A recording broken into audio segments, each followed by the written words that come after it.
I am so excited for you. How are you feeling? I am so excited, but just so ready. But at the same time, I'm like, but is it though? Because I've waited so long. This episode of Connected with Kelly is sponsored by Pickers Vodka, proudly made in Nashville, Tennessee. So Pickers is a tribute to the musicians whose sounds fill the air in Music City. Pickers Vodka is distilled 11 times from non-GMO corn, and it's gluten-free. My new favorite is the Pickers Unplugged Vodka Soda. They're in cans. They are only 96 calories, 0 carbs, great flavors. You need to give them a try. Visit pickersvodka.com to find out more or to order online. Okay, girl, we're getting down to business. Are you ready? Let's talk about this album. I am so excited for you. How are you feeling? I am so excited, but just so ready. But at the same time, I'm like, but is it though? Because I've waited so long. It's almost like you don't want to talk about it because you're afraid you're going to jinx it. That's honestly how I feel. In putting this together and seeing it come to fruition, what has been the best part about this? Because I know there are struggles and I know that it's not easy by any stretch of the imagination, but what's been the best part? The best part is that it's coming out. Like I feel it's a miracle, honestly, that I'm here. I could have quit so many times.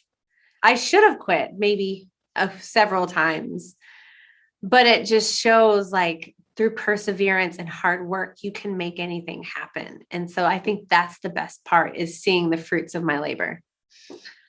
Okay, I'm going to ask you a question, and I would not ask somebody I don't know well this question, but I know you well. Yes, always. Is there a little part of you, because this would be me, I'm putting myself in your shoes. Is there a little part of you now that's like, I'm happy you guys found me, but what took you so long? Like, there's got to be a little chip on your shoulder, Mickey, because I've known you and I've loved you and championed you, and I know so many of us have. And I'm like, what took y'all so long to figure this out? You know, since we're being honest, because of that, some of that new luster has gone, you know, because it was such a struggle and that's okay because I am still really grateful and proud of myself for sticking to it. But there is a part that's like, when I see people acting like it's new, I'm like, I've been here. I've been here, you know, and I just have to remember the people that have been here.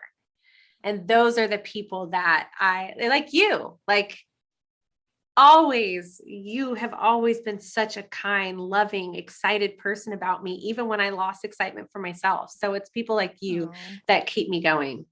I love you. And I mean that. You know, to me, in watching it, you've worked so hard. You've always had great songs. You've always had great vocals. You've always had the personality and the perseverance.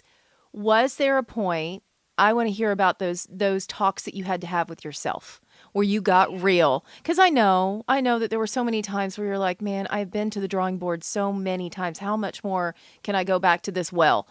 Yeah. What were those talks like, and what were you saying to yourself? Yeah. You know, there was one point where I had a conversation with God, a very, very, very tough conversation, like outward open sobs conversation, frustrated, like, and what I got from that conversation, I'll never forget it. I don't remember the Bible verse. I wish I could, but the Bible verse said, sit down and be humble. And I started laughing. And in the midst of my open sobs, I probably looked like a crazy person in my bedroom that day. But I was just like, wow, like it was just so humbling. And I remember there was another conversation where I was like, nobody wants to hear from me. What would I even say? Like, what could they even relate to? Like, I don't have a message. I don't know any of that. Like, and I'm old and I'm this, like, it's done. Like, I don't even know if I can have a family because I've waited so long. These are the conversations that I had. And I still pushed further. I still managed to dig a little deeper. And when I dug just a little bit deeper is when I had that conversation with my husband, where he called me out when I asked him why country music wasn't working for me. And he said, because I'm running away from everything that makes me different. And I was like, huh. And I was looking at country music and I didn't necessarily see myself there. And the reason I didn't see myself there is because I wasn't being myself there. Mm. And so I wiped the slate clean and I started again. I went back to the drawing board and I started again. And this is what I came up with. And aren't you glad? Yes. Because had you put out something that you didn't believe in so fully, or that didn't represent who you truly are, it would not mean as, even if it was a huge commercial success, it wouldn't mean a tenth as much to you. No, it would not have. It would not have. And it probably wouldn't have even worked. Let's be honest. Yeah. And then I really would have quit. Yeah. And the reality of the difference between then and now is it's all coming from me. I'm not listening to anybody else. I'm an artist. Like I'm an actual artist. And that was something I never was before. Oh, I just got chills. I did too. That made me so happy. Let's dive into the music. Tell me about the album. Tell me about, Remember Her Name, the title track. I want more of that. Give me all the inside scoop. Yes. I wrote Remember Her Name in the pandemic. And I wrote it after the death of Breonna Taylor. And that affected me so much because I just saw this mother, or this young girl. She wasn't a mother. She might've been a mother. I'm not sure. And so I was inspired by that. And then as I was writing the song, it went from being about just Breonna to being about myself and my own story. And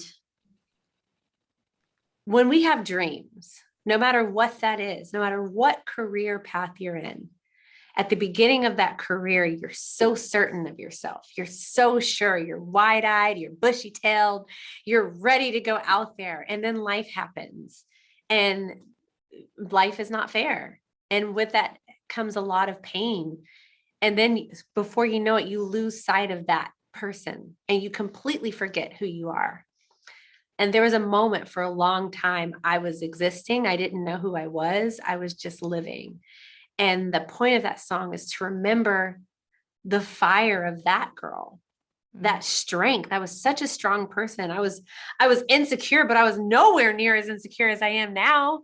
Like whatever I thought was insecurity, I wasn't at all. And so it's like, remember that girl and bring her back because she's still there. I love that. And, in getting to a song like that and having that emotion at the beginning, coming into it with one thing and then leaving with a whole separate meaning, but the fact that it can mean so many things to everybody who's hearing it, to remember who you are inside and to not let that be diminished. That's huge. That is so huge. I was listening to an interview that you did, and they talked about the fact that there is a reckoning happening in country music right now, that there are so many things that are being changed and talked about that have never been changed or talked about before. You are now in this unique position that you are front and center. It's crazy. And that has to be amazing, but also so much pressure. I can't, because you've always just wanted to be an artist and put out your music, and now you've got all of this on top of it as well. Everyone's looking at you to represent. Yeah. How are you dealing with all of that? Well, I keep thinking, if I don't, who will? We've been here for a long time. I know there are people in Nashville that have been wanting this change. We have been wanting to be more inclusive and more women anyone that's marginalized, LGBTQIA plus, Indigenous, Latinx. We've been wanting that and didn't know how to do that and didn't know. Nobody was really stepping up to the plate to finally say, y'all, this is wrong. So I said it. Were you and terrified? there was other people that said it as well. But for some reason, when I said it, people heard it different. I don't know why. So I want to know how scary that had to be, because as an artist in Nashville, trying to make it, doing all the things, doing what you're told, trying to fit the mold, and then all of a sudden you're like, no, I'm going to say this. I mean, at one point, did you think, okay, well, this is it. This is either going to make me or I'm going to torpedo all of it? 100%. I was, because like I couldn't lose any. I had nothing to lose.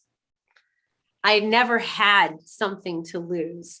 So me sitting there, it was like, all right, well, I'm just going to say it, and what happens, happens. This is the end of my career, and that's okay.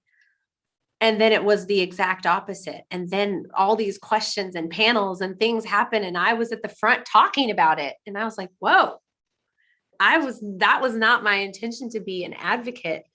But now that I'm here, not only do I have to talk about it, but I have to have action behind my words as well. And so as I'm saying, give Black people opportunities, or give marginalized groups of people opportunities, that means I do too. And so I started putting them on my social media.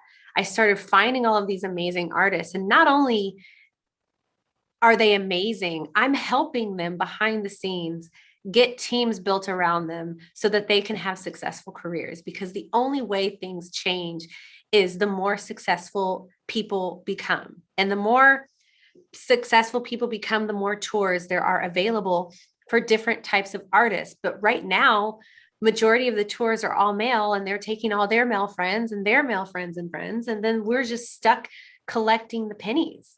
Yeah. And so that's, to me, that seems to be the only way to change things. We've complained about it. We've talked about it. We've had different groups formed about it, but the only way we can do is start creating opportunities for ourselves.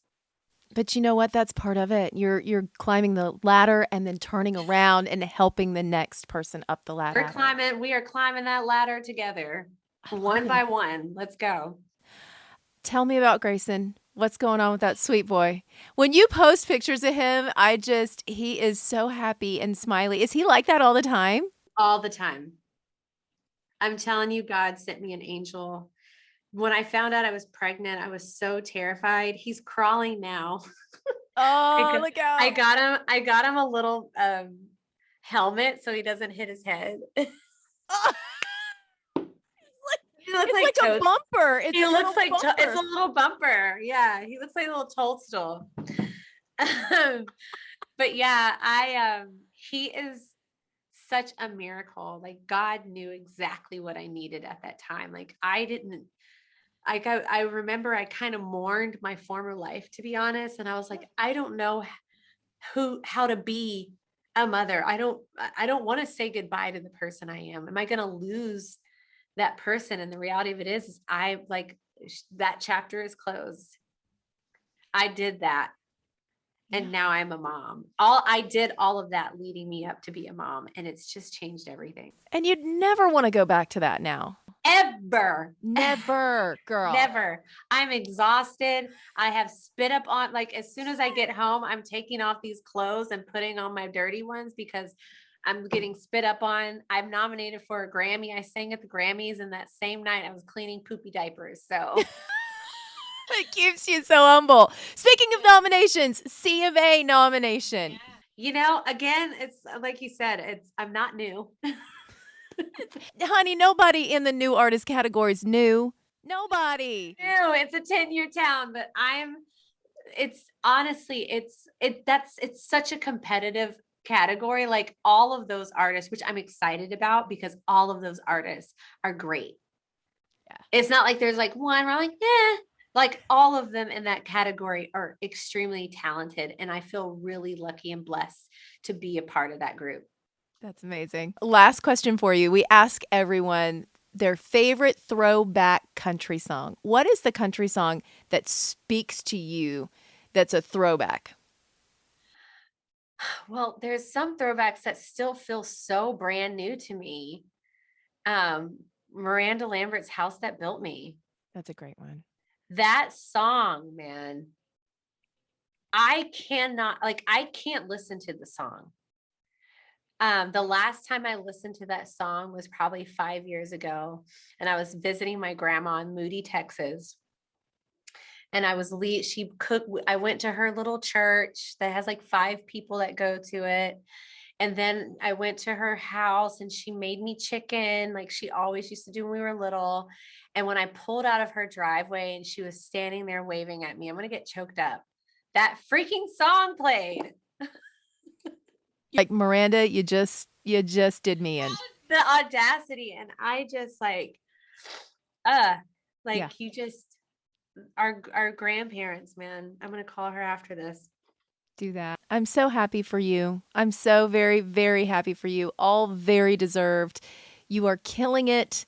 Thank you for what you're doing right now. And I cannot wait to listen to the entire album. Thank you, sis. I love you. Love you too. I'm so happy for you, baby. Thank you. Got me crying. I wouldn't be doing my job if I didn't get some tears.